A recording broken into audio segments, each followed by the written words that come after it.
안녕하세요. 부산의 작은 회사를 다니는 직장인입니다. 이건 제가 입사하기 전에 일어난 일입니다. 어느 날 친구들이랑 같이 카페에 앉아서 이야기하고 있는 상황이었어요. 그때 모르는 번호로 전화가 오는데 010으로 시작하고 심지어 후후 앱에서도 스팸이라고 안 뜨길래 친구들한테 놀고 있으라고 하고 밖에 나가서 전화를 받았죠. 그러더니 안녕하세요. 경기도 호돌경찰서입니다. 이은지님 되시나요? 그런데요? 뭐야? 왜 경찰이 전화와? 다름이 아니라 본인이 은행으로 개설하신 통장이 불법적으로 사용되고 있다는 연락을 받았는데, 그래서 여러 사람들이 피해를 봤는데 그게 정확히 잘은 기억이 안 나지만 그런 내용이었고, 순진하게 엄청 당황한 저는 그분들이 하는 말에 다 대답을 했습니다. 그러면 어떻게 해야 되죠? 본인 명의 통장이 몇 개인지, 어느 은행인지, 그리고 거기에 얼마가 들어있는지 말씀해 주시면 됩니다. 이렇게까지 이야기했는데도 보이스피싱인 걸 몰랐던 저. 정말 통장에 있는 금액을 그대로 불러주려고 은행 앱들을 열고 불러주기 시작했습니다. 불러드릴게요. 땡땡은행 2340원이고 땡땡은행 454원이고요. 땡땡은행 27원. 땡땡은행 빵원이에요. 그때는 제가 무슨 정신에 그렇게 말했는지 모르겠지만 중간에 당황하시더니 말이 없으시더라고요. 저는 큰일 난 줄 알고 저 문제가 있나요? 혹시 뭔가 부족한가요? 아닙니다. 네, 그럼 다시 한번 확인을 해드릴게요. 동그라미 은행 2340원, 네모은행 454원, 세모은행 27원, 별은행 0원 맞으신가요? 네, 빵원이요. 알겠습니다. 이렇게 말하고 마지막 멘트 날리시고 피해가 있거나 하면은 연락을 드리겠습니다 하고 끊으시더라고요. 저는 너무 당황해서 막 안절부절 못하면서 들어갔는데 친구들이 막 물어보길래 왜 그런지 이야기를 했습니다.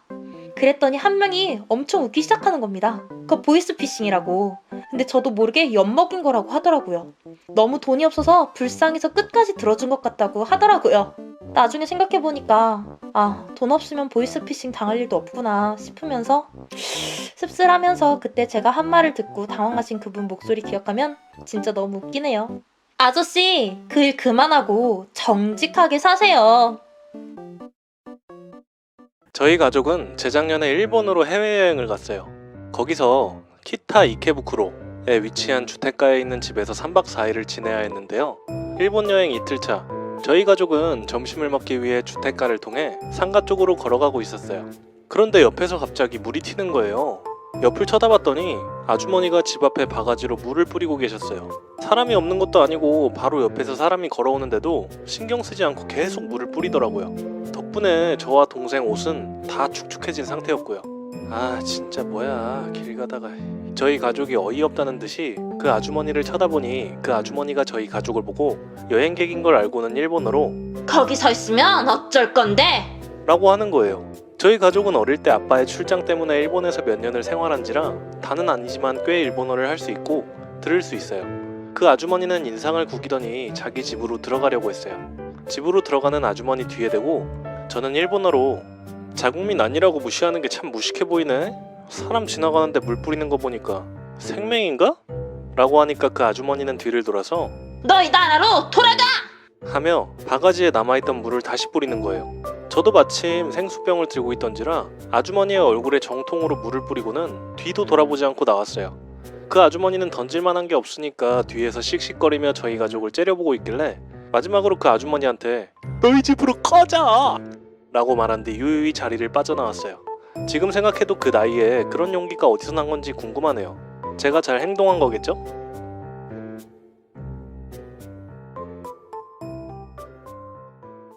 제가 중학교 때였는데 저희 큰이모가 예전에 시장에서 국밥집을 했는데요. 저희 외가쪽이 형제자매들이 참 친하기도 하고 엄마가 특히 인자하시고 활발하셔서 일손이 부족해 보여서 큰이모를 도와드리러 갔어요. 그날은 여름이고 엄청 바빠서 엄마도 도와드리다가 너무 덥고 피곤해서 녹초가 되셨거든요. 입맛이 없어져서 엄마는 대충 깍두기에 밥 퍼다가 드시고 계셨어요. 근데 그런 엄마한테 손님이던 삐쩍 마른 아저씨가 다가오더니 이것저것 묻는 거예요. 저는 그때 가게 끝에서 동생이랑 놀고 있어서 제대로 못 들었는데 엄마가 화가 나서는 아저씨한테 뭐 하는 거냐고 곱게 밥이나 먹고 가라고 하는데 무시했어요. 나중에 엄마가 집 가면서 차에서 얘기해 주셨는데 그 아저씨가 왜 깍두기에 밥 먹냐고, 고기 사줄까 하면서 찝쩍댔다고. 별 그지 같은 게 들러붙냐고 짜증내시더라고요. 저희 집은 부모님이 사업하셔서 지금보다는 아니지만 그때도 부유했고 나름 자가주택이 있는 집에다가 엄마는 우리 엄마라고 믿기 힘들게 예쁘고 늘씬하시거든요. 진짜 능력 있지, 재산 있지, 외모까지. 제 평생 자랑인 그런 엄마를 음식 사줄까 하고 찝쩍거리다니. 진짜 가짜나서. 아니, 고기라니. 어이없어서 그때 엄마랑 한참 욕했네요. 나중에 엄마가 이모한테 말했는데 이모도 대장부 스타일이셔서 그 아저씨는 가게에 발도 못 붙였다고 하더라고요. 제 친구 중에는 자존심이 너무 강한 친구가 있어요. 자존심이 없는 것도 문제지만 이 친구는 자존심이 너무 강해서 문제예요. 이 친구를 뻔뻔이라고 할게요. 뻔뻔이는 어릴 때부터 부모님끼리 친해서 자연스럽게 친하게 지내게 된 친구예요. 옛날부터 자기 주장이 정말 강하고 다른 사람이 조금만 자기가 한 부분에 대해서 지적을 해도 화를 냈었어요. 어느 날 자기가 낸 실과 만들기 수행평가 결과가 B인 걸 알게 된 뻔뻔이는 선생님, 저 잠시 드릴 말씀이 있는데요. 응? 제 점수가 좀 이상해서요. 라더니 하나하나 다 설명해서 결국 A를 받더라고요. 이 정도까지는 뻔뻔이가 어릴 때부터 이런 모습이 있었으니까 이해를 했어요. 하지만 음악 시간, 두 명이 함께 합창을 하는 수업이 있었는데요. 그러니까 이 부분은 이렇게 울리고 저기 근데 우리 연습할 시간이 별로 없으니까 이제 그만 연습하자. 야, 너는 사람이 설명하는데 무한하게 왜 그렇게 말하냐? 그리고 연습도 좋지만 확실하게 알아야 실수가 적잖아. 좀 들어. 저는 뻔뻔이가 왜 화를 내는지 몰라서 잠깐 벙쪄 있다가 수행평가도 못하게 될까봐 급하게 뻔뻔이에게 사과를 했어요. 그리고 음악 수행평가 날 뻔뻔이와 제가 선생님 앞에서 노래를 불러야 하는데 뻔뻔이가 선생님 앞에서도 계속 이 음은 높은 음이니까 등등 선생님 앞에서도 계속 설명을 하는 거예요. 애들은 이상하다는 듯 저희를 쳐다보고 선생님은 얘네가 뭐 하는 거야? 하는 눈빛으로 저를 쳐다봤고요. 뻔뻔이는 그럼에도 불구하고 계속 설교하듯 설명을 이어갔어요. 제가 뻔뻔이에게 알았으니까 설명 그만하고 앞에 나왔으니까 노래 불러야지 하니까 뻔뻔이는 반 애들이 다 보는 앞에서 너는 저번에도 그러더니 이제는 애들 다 있는 앞에서 그렇게 말하냐? 진짜 사람 참 쉽게 안 변해. 하면서 비웃더라고요. 지금까지는 뻔뻔이가 했던 짓 다 참았는데 반 애들 앞에서까지 이렇게 말을 하니까 머릿속에서 이성의 끈이 끊어지며 저도 하고 싶은 말은 다 쏟아냈죠. 야, 네가 얼마나 대단한지 모르겠는데 이렇게 남한테까지 피해주면서 사는 건 좀 아니라고 생각하지 않냐? 너 그 잘난 맛에 사는 것도 잘 알겠으니까 설교 좀 그만해. 사람 참 쉽게 안 변한다. 넌 어릴 때부터 자기 잘난 맛에 살더니 아직도 그렇게 사냐? 뻔뻔이는 잠깐 벙쪄 있다가 선생님께 선생님, 저 이런 애랑은 같이 노래 못 부르겠어요. 하더니 반을 나가려고 하더라고요. 그러니까 선생님은 크게 수업 시간에 어디 가는 거야? 하고 호통을 치셨죠. 뻔뻔이는 마스크를 쓰고 있었지만 얼굴이 빨개지는 게 옆에서도 다 보였어요. 그 이후로는 뻔뻔이가 학교에서 조용히 다니더군요. 우리 집에 중학교 언니의 친구 3명이 놀러와서 이야기 중이었어요. 도란도란 코코아 먹으며 이야기 중인데 야! 눈 온다! 정말이네? 와... 그냥 조금 오는 눈이 아니라 완전 펑펑 내리는 눈을 보거든 언니들이랑 저는 눈빛 교환 후 무장을 하고 나가서 놀 준비를 하고 나왔어요. 그런데 우리 집 근처 놀이터에 까불이 남자애들 5명이 있었는데 매번 눈이 올 때마다 눈을 다 밀어서 계단에 쌓아놓거나 의자 혹은 식물을 키우는 화분 등등에 민폐를 끼치곤 했는데 이번에도 그런 짓을 하려고 눈을 모아서 밀고 있더라고요. 언니 친구 중에 한 명이 제법 기대했었는지 실망한 표정을 짓더니 성큼 다가가서는 야, 거기 5명 일로 와봐. 그 애들을 부른 이 언니는 170 정도 되는 장신에 굉장히 전체적으로 카리스마 넘치는 포스를 풍겨서 그런지 남자애들이 쫄아서 쭈뼛거리며 오더라고요. 그런데 그중 한 명이 나지막하게 누나가 뭔데 우리더러 오라 말아요. 진짜 귀찮게. 그 말에 언니는 잘 말하려고 했던 마음이 싹 사라졌는지 야, 이 새끼들아. 뭐? 귀찮게? 너네들이 이렇게 헤집어둔 눈 때문에 사람들도 넘어지고 다치고 사람들한테 민폐만 끼치고 이게 뭐냐? 진짜 얘네들이어서 작년에도 봐줬지. 나였으면 너네 엄마한테 전화를 해서라도 너희 올해 이렇게 놀게 못하게 했어. 알아? 이렇게 언니가 속사포로 말을 하니까 그 아이들이 얼어붙은 듯이 가만히 있다가 언니가 말을 마치고 노려보자 5명이 주랭랑 치듯이 자리를 빠져나갔어요. 저랑 언니는 속으로 개살다, 레전드와 같은 말을 하면서 신나게 놀다가 집으로 들어가려고 했어요. 그런데 잠시 후 아줌마 2분이 오셔서는 저희를 노려보시다가 우리가 누구냐고 묻자 야, 우리 아들 놀린 게 너네니? 진짜 중학생이 돼서 이게 뭐니? 초등학생 울리기나 하고 우리 애가 논 게 뭐가 잘못이라고 애를 이렇게까지 울려? 그 말을 듣고 우리 언니가 진짜 입술을 꾹 물더니 바로 경비실로 갔어요. 저희도 뭔가 따라가야 할 것 같아서 그 아주머니와 경비실로 따라갔는데 경비 아저씨가 언니와 대화를 마치고 밖에 나와 계시더라고요. 기다렸다는 듯이 그 아주머니는 쪼르르 달려가서 저렇게 막대 먹은 애들이 우리 애 울렸다고 막 고자질을 하더라고요. 그런데 그 경비 아저씨는 작년에 그 애들이 어지럽혀 놓은 눈을 치우느라 엄청 고생하셨던 분이고 이번에도 어지럽혀진 눈을 보더니 아주머니, 진짜 애들 놀리면 좀 조용히 놀리세요. 진짜 아파트 사람들 얼마나 불편해하는지 알아요? 그쪽 애들 때문에 저번에 화단도 망가져서 그거 배상하라고 하려다가 애들이어서 넘어갔는데 뭐요? 이번에도 그러면 진짜 배상하라고 하려고. 저번에 그쪽 아드님께서 흡연실 환풍구에 눈을 밀어넣어서 환풍구가 고장났었어요. 이거 배상해주시면 이 애들이 사과하고, 배상 안 하시려면 빨리 애들한테 사과하세요. 그 말 듣더니 아줌마 얼굴 엄청 빨개져서 우리한테 개미만한 목소리로 미안하게 됐어 라고 말하고 아들을 데리고 얼른 집으로 들어가더라고요. 이건 제가 초등학생 때 이야기인데 저희 집은 제가 어릴 때부터 꽤 넉넉하던 편이었어요. 부모님은 제가 가지고 싶다는 게 있으면 흔쾌히 사주시고 하고 싶은 게 있으면 하게 해주셨어요. 그러다가 제가 좀 먼 곳으로 학교를 이사가게 되었는데 그 동네가 애들 공부를 많이 시키기로 유명한 동네였는데 그래서 그런지 학원을 많이 보내는 부자 동네? 저는 전학 첫날부터 밤에 너무 떨려서 잠을 설치다가 결국 늦잠을 자버렸어요.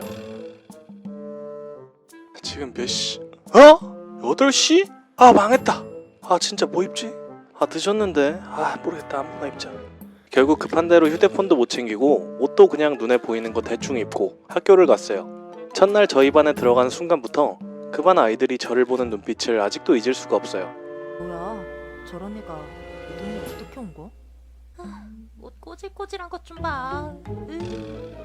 노골적으로 위아래로 훑어보고는 금세 시선을 거두는데 아무래도 친해질 이유가 없다고 느꼈나 보더라고요. 그리고 자리 배치가 되어서 앉을 때까진 조용했는데 수업이 끝나자마자 뒤에서 수군거리는 소리가 들리더라고요. 괜히 첫날부터 이미지 안 좋아지기는 싫어서 꾹 참고 하루를 보낸 후 다음날에 저는 작정하고 일찍 일어나서 그 당시 가장 최신 폰인 아이폰 X를 챙겨들고 키르시 맨투맨 당시 4만원짜리를 입은 후 무스너클 패딩 80만원짜리를 입고 학교로 갔어요. 반에 들어가자마자 어제와는 확연히 다른 표정들이 눈에 보였고 어제만 해도 눈길조차 안 주던 애가 인사도 해주더라고요. 아이폰 X로 잠시 카톡을 하는데 와, 이거 이번에 출시한 거잖아. 예쁘다. 야, 나 한 번만 만져보면 안 될까? 이런 식으로 접근도 하더라고요.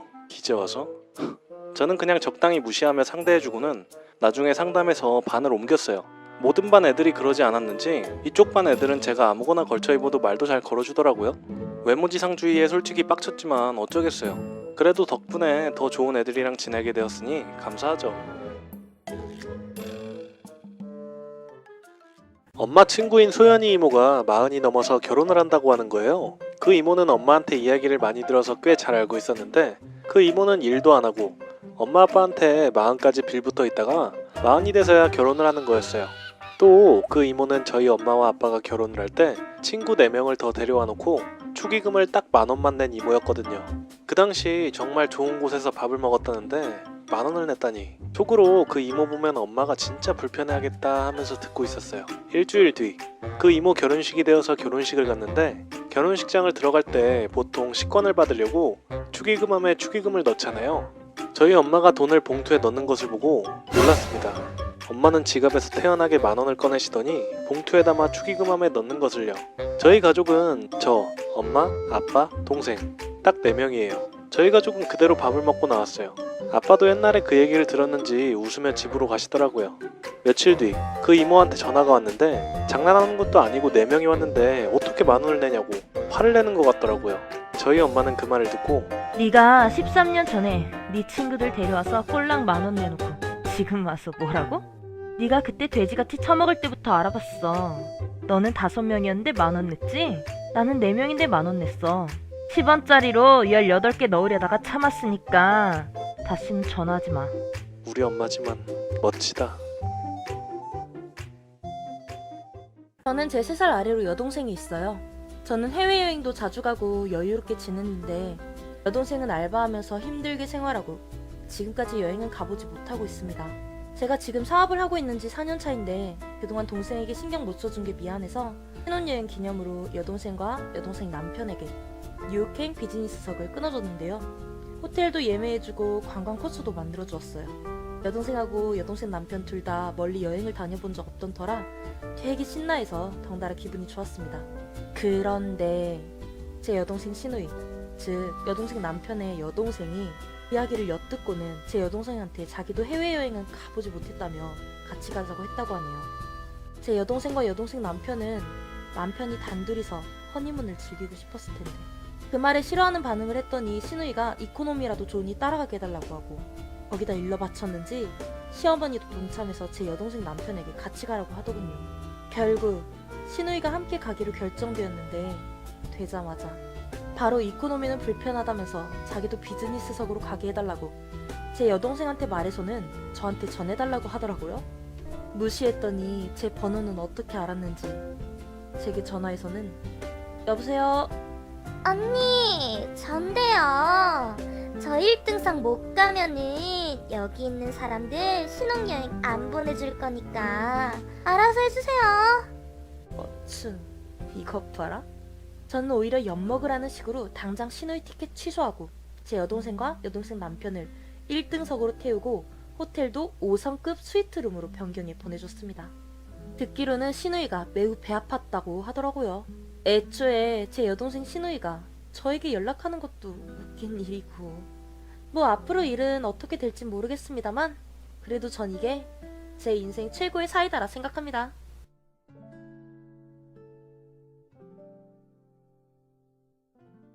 제가 고등학교를 다녔을 때 이야기입니다. 저는 당시 집안 사정이 어렵고 성적도 그닥 좋은 편도 아니어서 전문계열 고등학교로 진학을 했습니다. 그곳에서 저는 찬밥, 아니 그냥 웃음거리의 대상이었습니다. 심지어 후배들이 제 머리를 잡아당기고 여러 심한 장난도 많이 당했죠. 하지만 이를 뒤엎는 일이 생겨났습니다. 그건 바로 수행평가 과제로 PPT를 만들어 발표를 하는 것이었는데 처음엔 조별과제, 그 다음엔 개인적으로 하는 것이었는데 조별과제를 할 당시에 저와 같은 조인 3명이 대놓고 저를 과제에서 배제를 시키는 것이었습니다.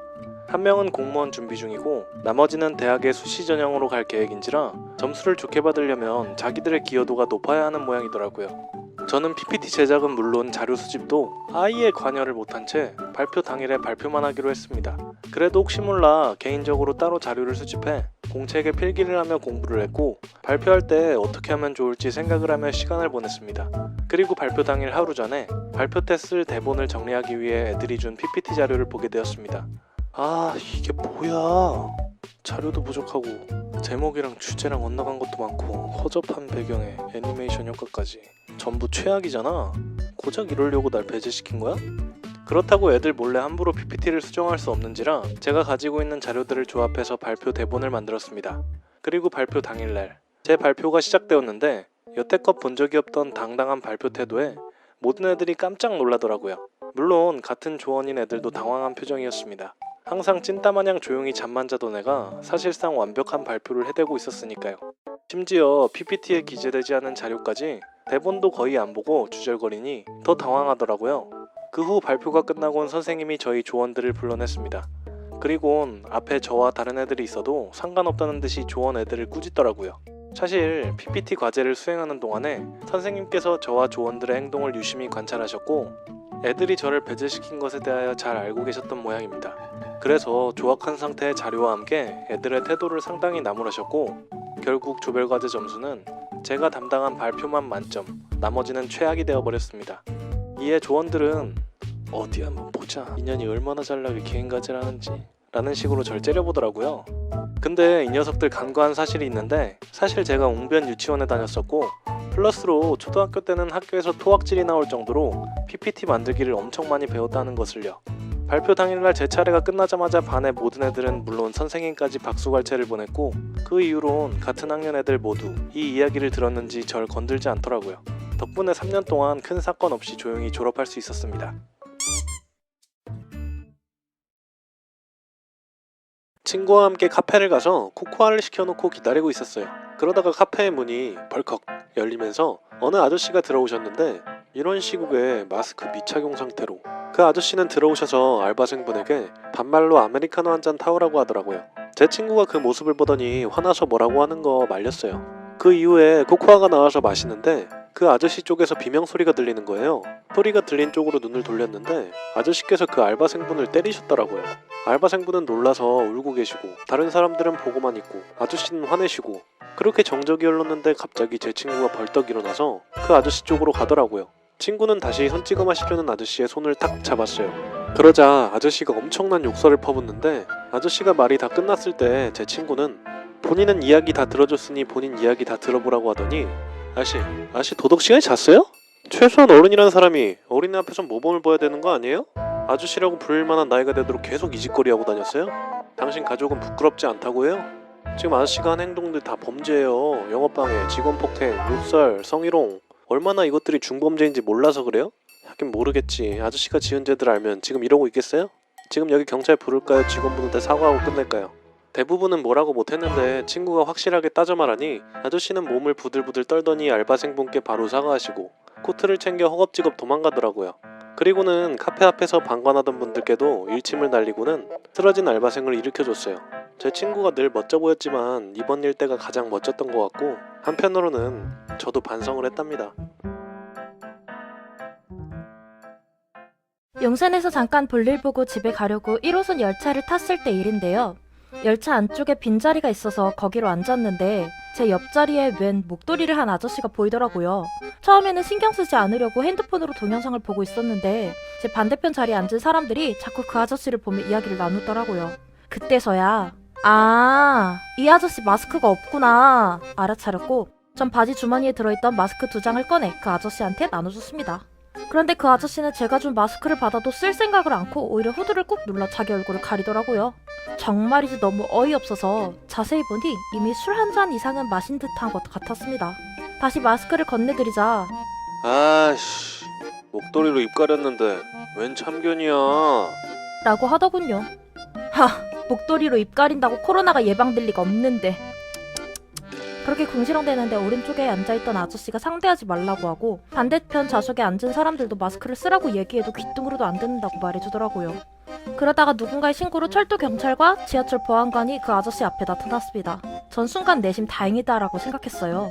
보안관 분께서 마스크 좀 쓰시라고 얘기해도 자긴 목도리로 가렸다고 얘기하던 취객아재는 몇 번의 경고 끝에 마스크를 쓰더라고요.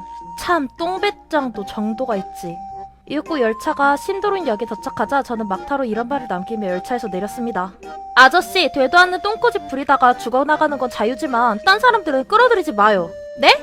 요즘 공공장소에서 마스크 착용 때문에 난리 나는 걸 뉴스로 자주 보는데 제 주변에 이런 일이 일어날 줄은 미처 상상도 못했네요. 그나마 싸움으로 번지지 않은 게 천만다행일지도. 마지막으로 술이라도 마셨으면 제발 집에서 주무세요. 네? 취객 아저씨! 현재 18살 고2 여학생입니다. 이건 몇 년 전 일인데요. 저에게는 유치원 때부터 친하게 지냈던 친구 한 명이 있는데 이 친구를 혜지라 할게요. 혜지랑 같이 노래방을 갔던 적이 있는데 그때 혜지가 저에게 자기 폰 사진 폴더에서 자기 반 부반장 사진을 보여주며 야, 우리 반 부반장 어때? 완전 이쁘고 귀엽지? 라고 하더라고요. 에? 부반장이랑 친한가 보네? 생각을 하며 그래 라고 대답했는데 우리 반에 정말 예쁘게 생긴 인형이란 애가 있는데 혜지가 자신과 친하지도 않은 인형이 사진을 멋대로 캡처해서 몇백 장을 저장해놨더라고요. 본인이 이쁘고 귀여운 애들과 친해지고 싶은데 그렇게 못해서 사진으로나마 가지고 있는 것 같은데 워낙에 혜지가 이쁜 애들한테 노골적으로 집적대고 별로 안 생긴 애들한텐 무시하듯이 대해서 애들한테 소문이 안 좋더라고요. 그러다가 어느 날 혜지의 행동이 학년 전체에 알려지게 되었는데 야, 잠깐 나랑 얘기 좀 해. 학교 시간에 어두운 얼굴에 혜지가 저를 부르더라고요. 응? 왜? 이것 버티렸지? 너 말고 아는 애가 누가 있겠어?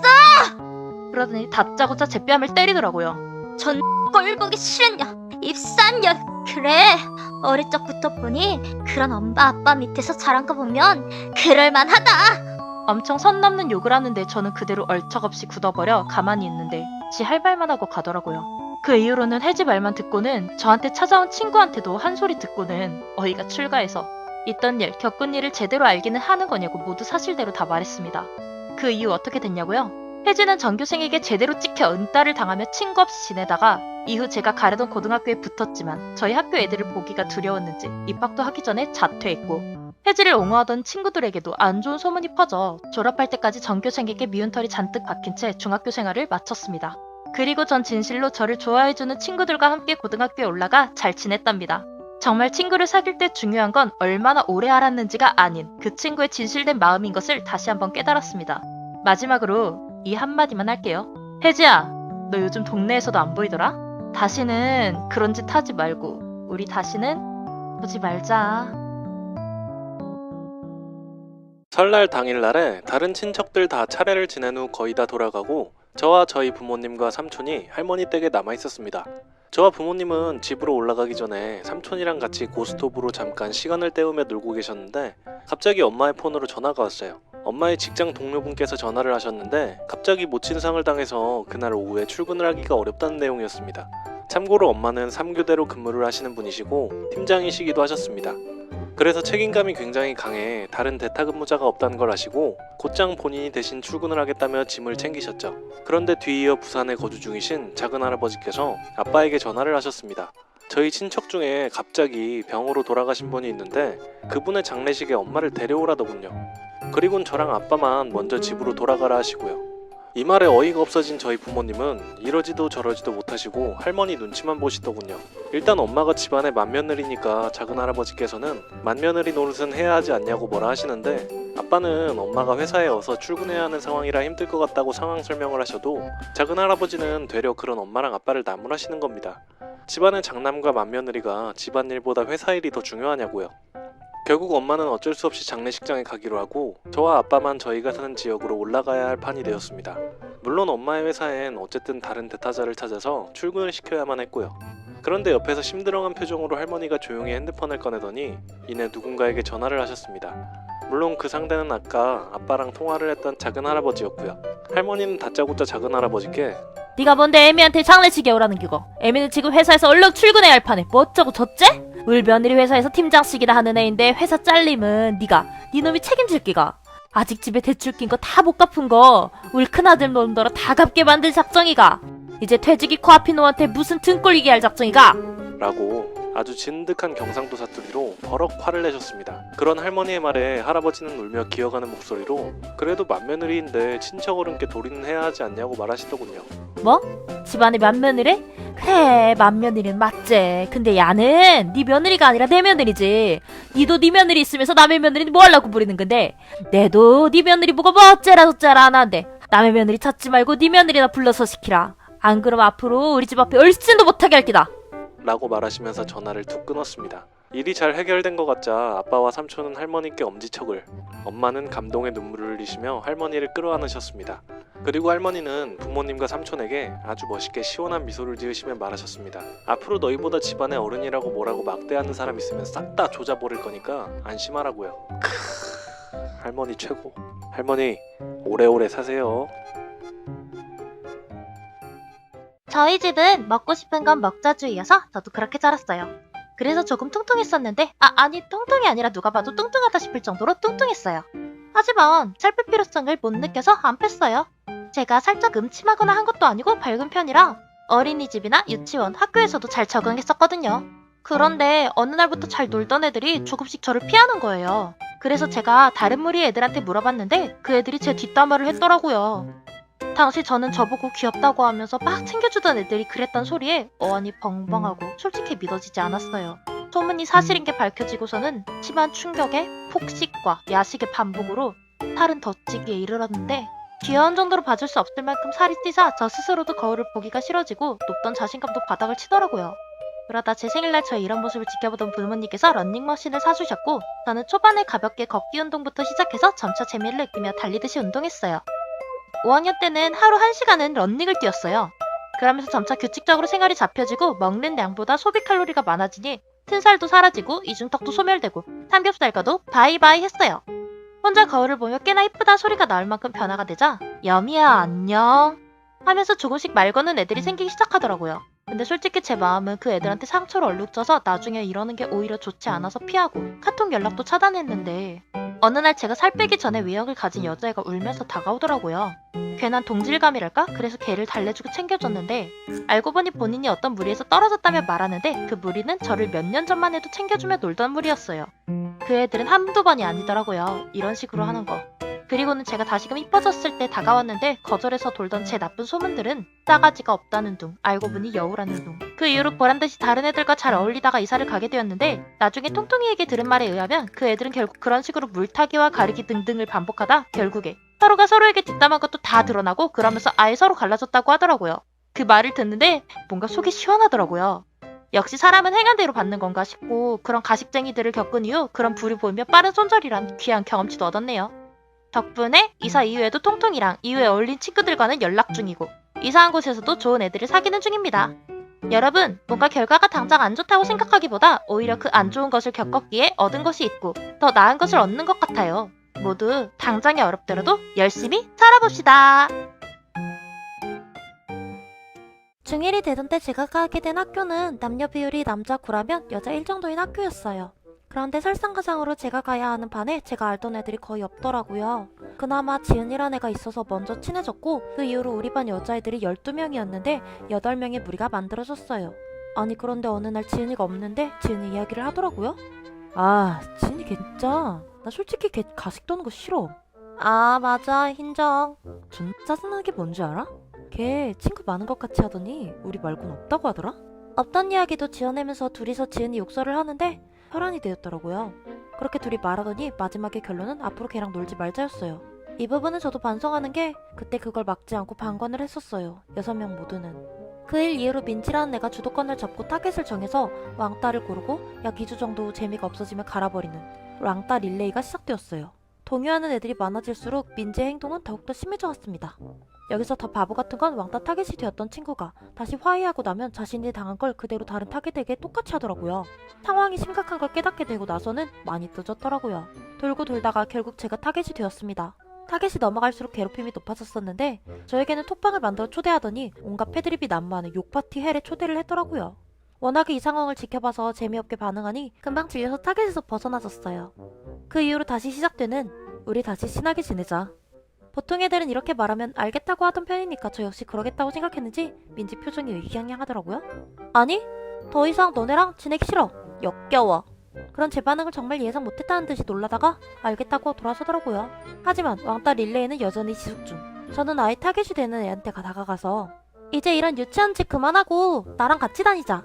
이런 식으로 점점 애들을 제 쪽으로. 그러다 나중에 처음 주동자 민지와 처음에 동요했던 애만 남게 되었어요. 그럼에도 둘은 친구들이 떠나간 건 네 탓이네 내 탓이네 하며 싸우더라고요. 그 둘도 결국 싸워 따로 다니게 되었어요. 맨 처음에 동조를 한 아이는 저희에게 다가와 자신이 잘못했다며 잘못한 것들을 주저리 말하며 지금이라도 이런 나랑 같이 다녀달라고 부탁하는 겁니다. 반성하는 태도에 저희는 받아줬습니다. 반성을 했으니 똑같은 실수는 안 하겠지라는 마음으로요. 그 후에 민지는 자신의 잘못으로 벌어진 일이란 것도 알지 못하고 친구들이 자신을 왕따시키는데 제가 주동자라며 거짓된 이야기로 담임선생님께 찾아간다 봐요. 그러자 담임선생님은 저를 불러 왜 그랬냐고 타이르시더라고요. 저는 너무 화가 나 더 이상 참을 수 없어 제가 당한 톡방의 증거와 이때까지 있었던 일을 다 말해줬습니다. 그래서 담임선생님은 미안하다며 사과하시더라고요. 정작 사과해야 할 사람 민지인데 말이죠. 결국 민지는 학폭 가해자로 청소봉사라는 벌을 받게 되었어요. 그러고 난 후 1학년 동안 민지는 반에서 프리주가 맨날 자거나 핸드폰만 하더라고요. 결국 자기 스스로 전학을 가게 되었어요. 어떤 이유라도 왕따를 시키는 건 정말 나쁘다고 생각해요. 왕따를 당하고 있으면 저처럼 현명하게 대처하는 걸 추천해요. 무엇보다 왕따를 주도하고 있다면 지금이라도 멈추세요. 정말 후회할 것입니다.